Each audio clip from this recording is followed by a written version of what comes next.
Un bon point pour ces touristes, ils respectent la signalisation pour se mettre à l'eau à l'îlot Canard. Tapis bleu, panneaux fixes et mobiles en plusieurs langues, il suffit de se laisser guider pour profiter de cet environnement exceptionnel sans l'impacter. Il faut à la fois rentrer et sortir par cet endroit-là, de manière à protéger toute la zone en fait, qui va être fragile, qui va être le platier qui est derrière, sur lequel il y a des jeunes pousses de corail, et donc il ne faut pas marcher dessus.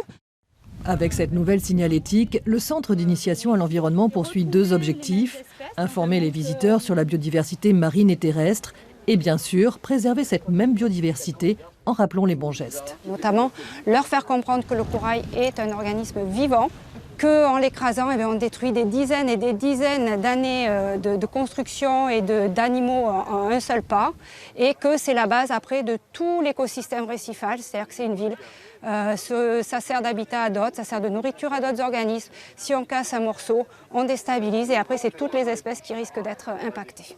Des mesures de protection efficaces en mer comme sur terre. Pour preuve, ce nid de balbuzard, le premier depuis de nombreuses années, et le nombre impressionnant de terriers de puffins, 500 sur ce petit îlot de 20 000 m².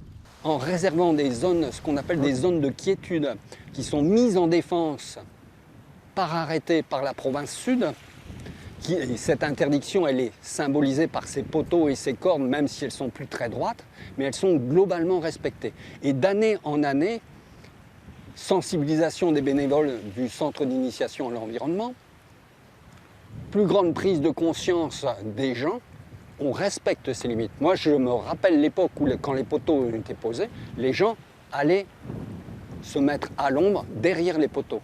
Ça, on ne le voit plus trop. Et c'est heureux, car l'îlot Canard accueille entre 40 000 et 60 000 visiteurs par an.